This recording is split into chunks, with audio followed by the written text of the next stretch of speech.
Welcome back. More now on our top story. President Vladimir Zelensky says Ukrainian troops are making powerful advances in the south. The Ukrainian leader of the Luhansk region says the deoccupation has begun. Despite the setbacks, the Kremlin is moving forward to annex 4 Ukrainian regions. Earlier today, President Vladimir Putin signed into law measures deemed illegal under international law. Well, meanwhile, Russia says it should be part of the probe into leaks on the Nordstream gas pipelines. Sweden has blocked off the area around the pipelines pending an investigation. Well, I want to welcome Peter Hultqvist, Sweden's Defense Minister. He joins me now via Skype from Stockholm. Good to have you with us, Minister. Thank you so much. Thank you. So there's been so much speculation about these blasts on the pipelines that run from Russia to Germany. Many point to sabotage. What can you tell us about the likely cause and the culprit? First of all, we are now doing a police investigation. The Swedish security police they are responsible for it, and they are doing it in the area.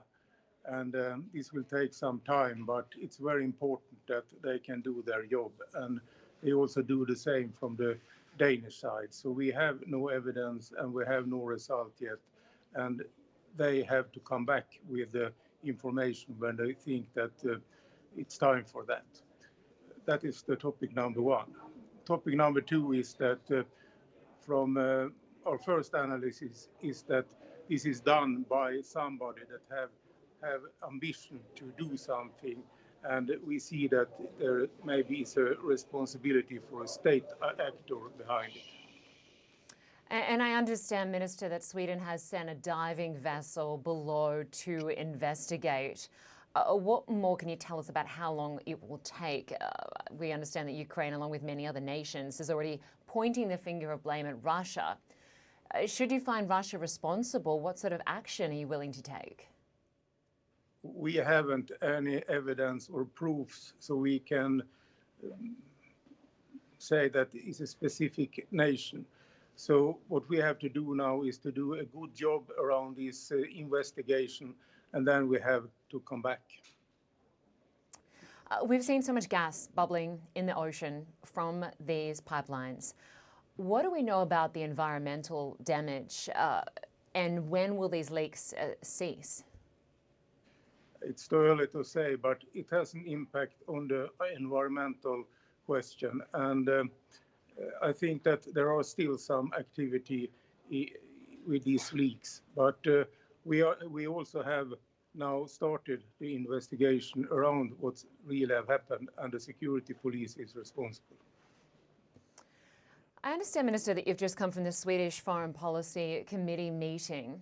What was said about Russia's illegal annexation of those 4 regions in Ukraine, and what new sanctions are being considered? I think that the European Union have to decide about new sanctions. That's very important.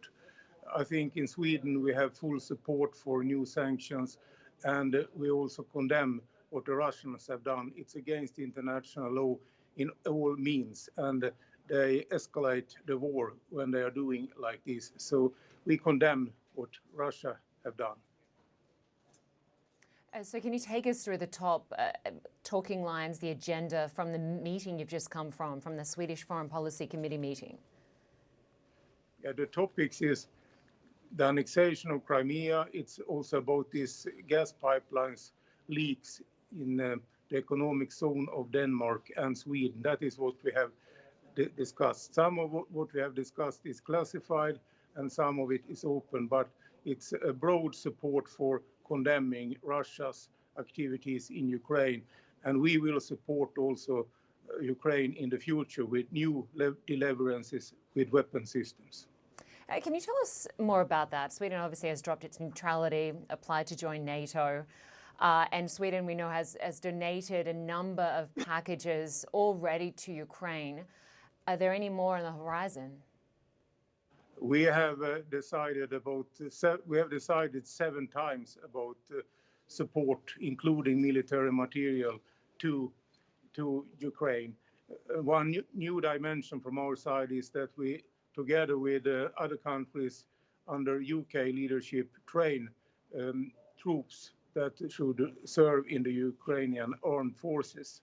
We are also involved in international discussions about production directed, weapon system production directed to Ukraine. So we will see a long-term support to Ukraine. And we think that that is very important. And it's very important also to support them in ways so Ukraine can feel that they have a real support and that they can also be successful. Peter Hultqvist, Swedish Minister for Defense, we appreciate your time today. Thanks so much for joining us.